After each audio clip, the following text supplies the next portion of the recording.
India news के digital platform पर आपका स्वागत है और आपके साथ हूं मैं आपका होस्ट राजीव शर्मा। कई बार कुछ ऐसी कहानियां, कुछ ऐसी जानकारियां होती हैं जो देते वक्त हम भी चकरा जाते हैं कि इन जानकारियों को किस तरीके से ढाल के आपके सामने रखें। दरअसल सुप्रीम कोर्ट के गलियारों से, मतलब सुप्रीम कोर्ट से जुड़ी हुई ये खबर है जो हम आपके सामने रखना चाहते हैं। अलग अलग तरीके के लोगों के मामले यहाँ पर सुप्रीम कोर्ट में पहुँचते रहते हैं, जिसमें इंसाफ की गुहार लगाई जाती है, न्याय की गुहार लगाई जाती है। अब हुआ ये कि सुप्रीम कोर्ट में एक साहब, राजकुमार जिनका नाम है, वो पहुंच गए अपना मामला लेकर। और वो जब मामला लेकर पहुंचे, जब जजेस ने उनसे मामला सुना तो जजेस का भी दिमाग चकरा गया कि ये क्या मामला हुआ।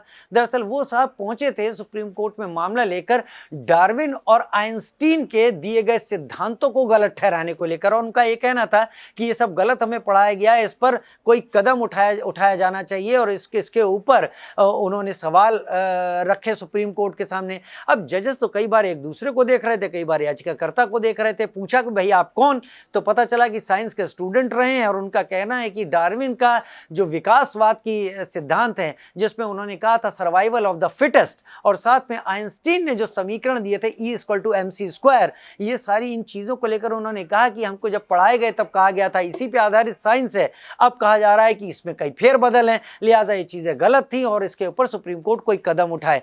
अब सुप्रीम कोर्ट के जजेस को कुछ समझ में नहीं आया तो उन्होंने कहा कि आप साइंस को बेहतर तरीके से समझते हैं, अगर आपको लगता है कि आप उस जगह पहुंच गए हैं जहां आप तथ्यों के साथ इन चीजों को गलत साबित कर सकते हैं, तो इन चीजों का आप प्रचार कीजिए। आप साइंस की बड़ी बॉडीज के पास जाइए, उनको बताइए कि ऐसी ऐसी चीजें हैं। लेकिन इस सब को लेकर आप कोर्ट आए हैं, कोर्ट इसमें और कौन सी चीज सामने रख सकता है। लिहाजा सुप्रीम कोर्ट ने बड़े ही सावधानी के साथ उस याचिकाकर्ता को यह समझाते हुए कि इस पूरे मामले की असल जगह साइंस से जुड़ी हुई बड़ी बॉडीज हैं जो साइंस के मामले में रिसर्च को समझती, जानती हैं, और उनके सामने आप अपने विचारों को रखिए और अपनी पब्लिसिटी कीजिए और ग्राउंड्स पर, अपनी मेरिट पर रखिए और तब बताइए कि वैज्ञानिक गलत थे। तब आपकी बात को सुना जाएगा और उसके बाद सारी बात हो पाएगी। और इसके साथ सुप्रीम कोर्ट ने इस मामले को खारिज कर दिया। हालांकि जजेस इस मामले के खारिज करने के बाद भी शायद ये सोच रहे होंगे कि जनता उनके पास किस किस तरीके के मामले लेकर आ जाती है। तो इस मामले को लेकर आपको क्या कहना है?